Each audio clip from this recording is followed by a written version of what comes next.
qui ont sûrement perdu des droits civiques, et que les autres qui sont emprisonnés, sûrement qu'ils n'ont pas perdu le droit physique. Donc il va falloir les inscrire. On a demandé à l'État s'il y a un travail au niveau de l'État pour les inscrire. Donc c'est ce travail-là qui est demandé à nos CNC de regarder de près, parce qu'il s'agit d'un référendum. Il s'agit d'un référendum, donc c'est un enjeu au-delà des autres enjeux. Le corps électoral, c'est quelque chose d'important, mais il y a les autres thèmes concernant les compétences régaliennes qui sont aussi importants et sur lesquels nos gens travaillent dessus, parce qu'il y a des groupes de travail qui ont été organisés autour de cette thématique. Donc il y a des bilatérales qui sont organisées autour de cette thématique et il y a des séances plénières autour de cette thématique. Donc voilà, c'est simplement que nos gens puissent dire au moment où on est, où on parle, au moment où on fera le meeting, de dire exactement où est-ce qu'on est tout ça. Parce que c'est important que nos gens sachent à peu près où est-ce qu'on est, les discussions. C'est ce qu'a demandé le Front aussi, c'est qu'il y a une coordination au sein du Front sur cette thématique-là et que normalement, avant le comité des signataires de octobre-novembre, il y a la demande du FLNKS de faire un point d'étape avant la tenue du comité des signataires. Donc effectivement, pour les militants, on se rappelle encore, pour les militants qui sont dans les différentes communes, puis ceux qui écoutent, qui n'adhèrent pas, qui ne sont pas dans une structure de parti, pour pouvoir comprendre ce qui est en train de se passer actuellement, que depuis 1988, nous nous sommes engagés dans un processus progressif. Depuis l'accord de Matignon, après il y a eu l'accord de Nouméa, parce que beaucoup encore de nos jeunes, beaucoup encore de nos militants, ils disent quand est-ce l'indépendance, quand est-ce qu'il va y avoir l'indépendance. Donc c'est bien qu'on puisse comprendre, beaucoup expliquer qu'il y a deux manières, soit accéder tout de suite au Duduntu et là, ce qui est progressif, ce qui est proposé par l'accord de Nouméa et tout le travail qui se fait actuellement et sur lequel le Palika il est assez, du moins au niveau de la démarche, au niveau de la méthode, il y a une méthode où il y a des grands thèmes. On va parler thème par thème. Donc j'aimerais qu'on puisse parler, parce qu'on en a déjà parlé, sur la thématique, sur les moyens parce qu'en fait c'est quelque chose qui est posé aux militants. Est-ce que demain on va être en capacité de pouvoir assumer ce nouveau statut-là. Donc, un petit mot sur les thématiques, sur la mine, sur les moyens.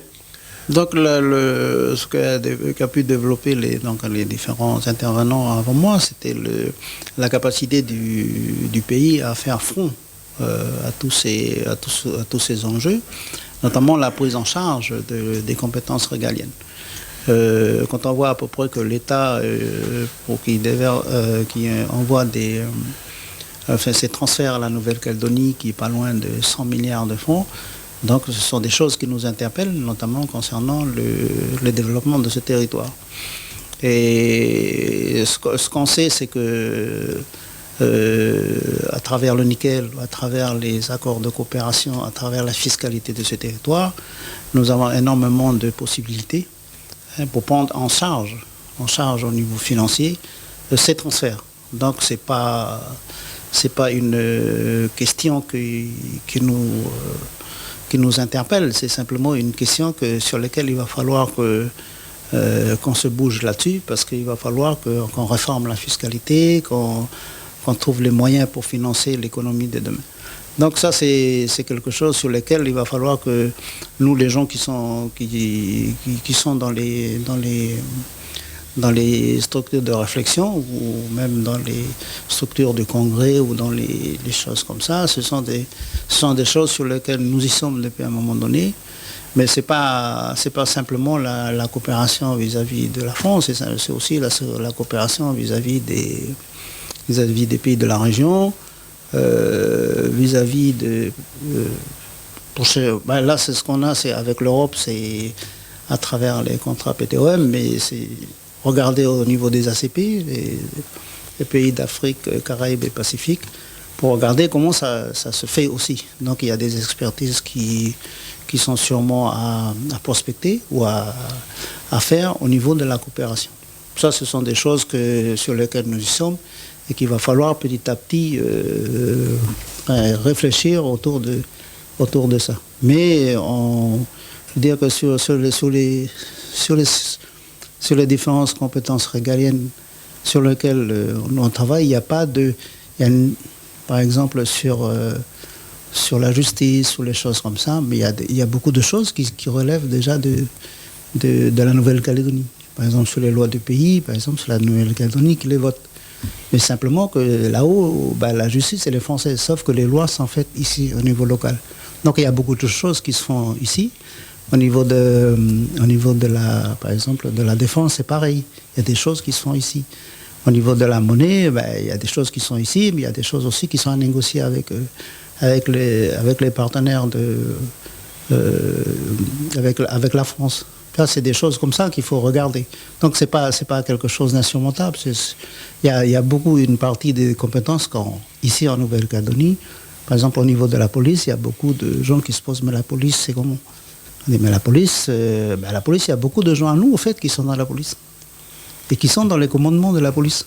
Mais c'est simplement, sauf que c'est géré directement par le ministère de l'Intérieur. Donc, pour nous rassurer, comme dit la chanson qu'on a entendue tout à l'heure, il ne faut pas avoir peur, il ne faut pas douter. On avance, nous avons des capacités, des potentialités qui peuvent être développées. Donc, toujours au niveau des CNC, des comités nationalistes et citoyens, il y a un calendrier qui est posé jusqu'au mois d'août pour pouvoir faire les différentes tournées. Quelque part, quand vous faites ça, vous êtes en cohérence avec les consignes, les orientations qui sont données par le 34e congrès du FLNKS. Parmi les directives, s'engager, c'est-à-dire on demande aux militants de s'engager à agir pour convaincre les citoyens du pays à adhérer à l'avènement d'une nouvelle nation. Oui, c'est ça qu'on en dit. C'est ça la décision du Front. C'est sur ça sur lequel les partis du Front ils s'attellent à travailler. Et c'est sur ça, c'est ça l'objectif dans lequel on s'est fixé, à travers les partis politiques et à travers le Front. Donc la question du corps électoral, c'est quelque chose au début qui a créé énormément de problèmes ici. Après, il y a l'autre corps électoral sur lequel on est maintenant, avec les observateurs de l'ONU, des choses comme ça. Donc ça fait partie des discussions. L'accession à l'indépendance, on a dit qu'on ne va pas faire autrement que passer par le référendum. Donc c'est sur ça que le Front y est. Donc on a signé pour 2018. Après, il y a 2 autres référendums qui sont prévus. Mais l'accession à l'indépendance passe par un référendum. Je ne sais pas s'il y a un autre moyen pour faire accéder le pays à l'indépendance. En tout cas, c'est la position sur laquelle on est dessus. Donc faire accéder le pays à l'indépendance par le référendum. Donc le corps électoral a été quelque chose d'important pour le Front parce que c'est quelque chose qu'il faut faire attention et de ne pas faire des manipulations à travers les inscriptions, à travers les choses comme ça. Donc c'est pour ça que on s'est constitué en CAS avec les nominations des militants qui sont indépendantistes et non indépendantistes dans les commissions d'administration spéciales. On a aussi organisé dans le dispositif, il y a les CCE, les commissions consultatives d'experts sur lesquelles on a nommé aussi nos gens. Et puis ensuite, il y a les gens de l'ONU qui sont venus pour épauler. Donc ça, c'est quelque chose sur lequel on est dessus, qu'on a essayé de verrouiller pour qu'il y ait moins de problèmes à la sortie, pour qu'il y ait moins de contestations.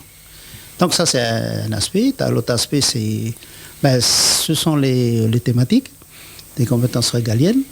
Et ensuite, l'organisation des pouvoirs aussi, c'est quelque chose d'important parce qu'il va falloir organiser la Nouvelle-Calédonie à travers les institutions. Et puis ensuite, il y a la question du nickel. Donc c'est quelque chose aussi qui fait partie aussi de la réflexion. Donc vous avez la thématique, il y a un groupe de travail qui a réfléchi qui a travaillé sur le corps électoral, un groupe de travail sur la question du nickel, GTPS sur le nickel. Et il y a un groupe de travail sur les compétences régaliennes. Donc ce sont ces groupes de travail qui ont commencé ce travail-là et qui, la question du corps électoral, apparemment, c'est déjà quelque chose sur la liste électorale provinciale, c'est quelque chose qui est derrière nous. Maintenant, sur la question de la liste de consultation de sortie, il faut qu'on soit prêt parce que c'est dans 2 ans. Les prochaines provinciales, s'il y a lieu, c'est en 2019 seulement.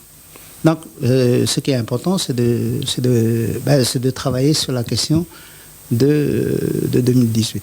On te retrouvera à travers les ateliers, toutes ces thématiques-là que vous allez mettre en place lors du 40e du Palika. Parce que ça fait un tout. C'est un tout.